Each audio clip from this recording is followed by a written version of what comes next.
Здравейте отново, потребители на YouTube. В този пореден клип ще говорим за пчелното млечице. Аз съм го определил като един от най-силните природни еликсири. Ще ви кажа защо. Ще ви разправям личната моя история, свързана с млечицето. Преди години, когато не бях толкова навътре в здравето, в тази сфера, имах проблеми постоянно с гърлото. Каквото пиех, студено или не пиех, няма значение, мине, не мине, 1, 2, 3 седмици, постоянно ме хващаше гърлото. Какво да правя. Както като всички останали, постоянно по лекари, антибиотици. Те почти никой от тях вече не действаха, даваха ми и по-силни.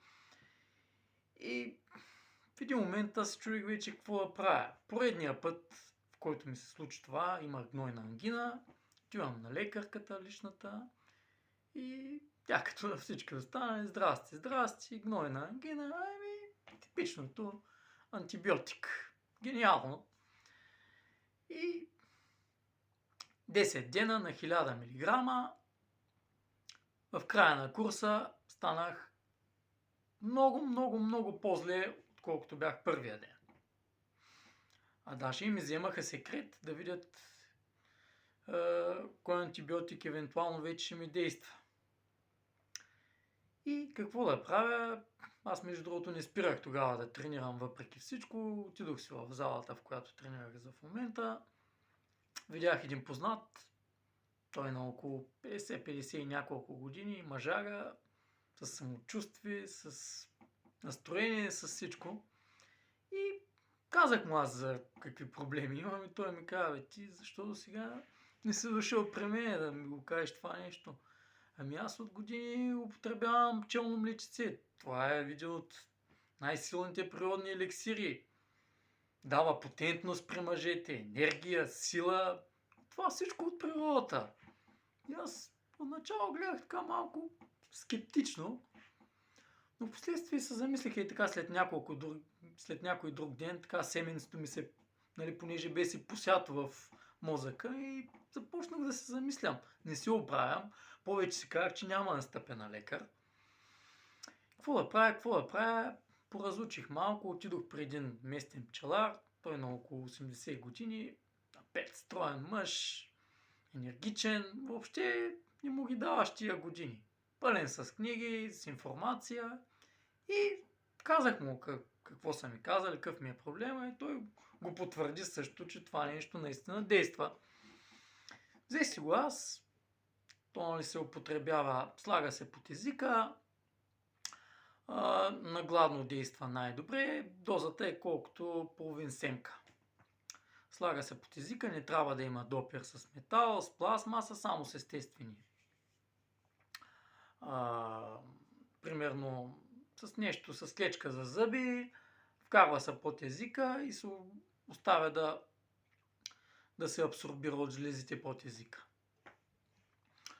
И вземам го аз, почвам го, още със самото почване усещам как се надига някаква така енергия в мене.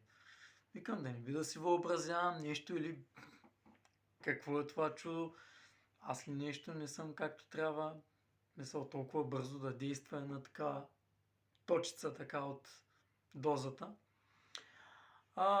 Какво се оказа? След няколко дена почна да намалява, да ме боли гърлото, да намалява и накрая всичко изчезна. Повярвайте, всичко изчезна. И аз пък едно шишенце струваше 10 лева. То стига някъде за около месец. 2-3 пъти на ден се приема. След това не се пие и не се яде нищо 1 час след това да може да се абсорбира. Не го гълташ, гледаш да не говориш докато си с него, да може хубаво да се абсорбира. Без да преглъщаш, седиш, мълчиш и чакаш. И като почувам, наистина ми мина абсолютно всичко. И от тогава до ден днешен, първите години, аз както постоянно гърлото ми хващаше, нищо ми нямаше. И аз наистина просто не смеех да го спирам, защото си казах, аз ако го спра, сигурно пак ще се върна където съм бил.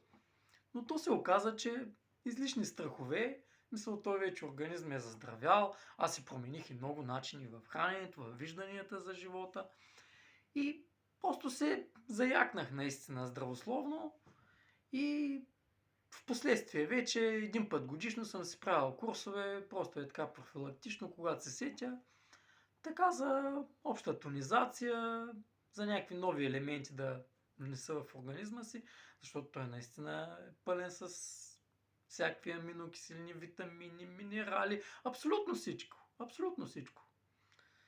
То при пчелите е така, от всякъде събират от природата и неща, които може би даже и не са и доказани, те си действат, наистина. И наистина ви казвам, ютубери, това нещо е просто прекрасно. Наистина действа. Наистина действа.